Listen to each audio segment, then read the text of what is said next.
جلال آباد ښاروالۍ له لوري جلال آباد ښار کې د ښار پاکونې حشر ترسره شو.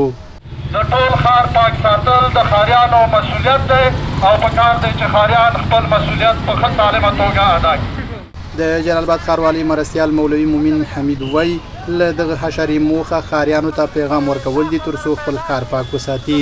په حشر کې دا مقصد دی چې ښاریانو ته دا پیغام ورکړو چې دوی زموږ سره ملا وتړي او دوی زموږ سره یو ځای شي د ښار په پاکوالي کې راسره مرسته وکړي او ښاریانو ته دا پیغام چې ورکوو چې دوی هغه کم کثافات کم کاغذونه کم کچرې چې دي هغه په سړک ونه غورځوي چرویو ته ونه غورځوي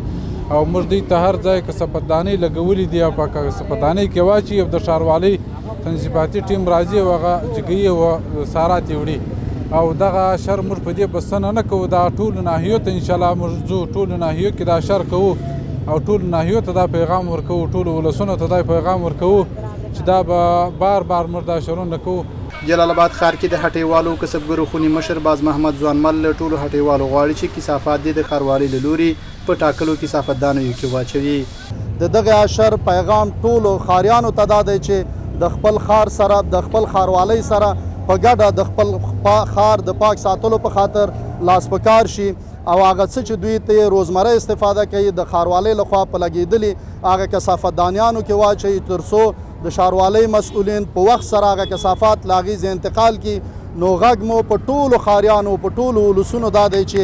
ښار مو ګډ کور دی او چاته په تمه نه شو د خپل ښار د پاک ساتلو په خاطر هر ښاري هر وګړی باید خپل مسؤلیت او رسالت ادا کړي او خپل ښار په پاک ساتلو کې اقدام وکړي. رحمت الله ګلولي چې د جلال آباد ښار اوسیدونکي دي ښار پاکوالي کې ښاروالۍ سره خپله ونډه مهمه بولي او ژمنه کوي چې کثافات به په ټاکلو ځایونو کې اچوي. زه وروره د ښاریانو نه وروره غوښتنه کوم چې دغه بې ځایه ګند ګوند بې ځایه وانه چوي. دا د ښار د سیلانیانو ځای دی. دغه 3 میاشتې بعد ګوره د کابل نه د هرات نه د قندهار نه مزه دلته سیل ته راځي. خو ښاروالۍ ته وروره زما غوښتنه دا ده چې د ولس لږ توجه وکړي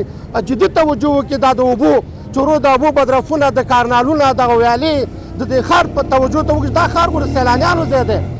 ښار مو ګډ کور دی او راځئ چې لاس په لاس شو خپل ښار خپله پاک وساتو.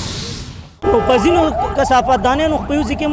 مشخصا ټولو د اوس حالاتو کې ټولو ځایونو کې ډېر شته دی خو باوجود چې دی ډېر زیات کار ننګرهار ته هم شوی دی ځکه زه خپله وینم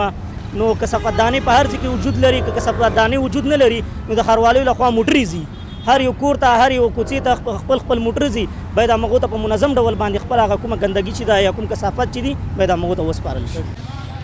جلال آباد ښاروالۍ مسؤلین دا هم وایي چې د جلال آباد ښار اوبو ویستلو لپاره د یو کانالیزاسیون جوړولو لپاره هم پلان شته ترڅو بارانونو کې ښار کې اوبه ډنډ نشي.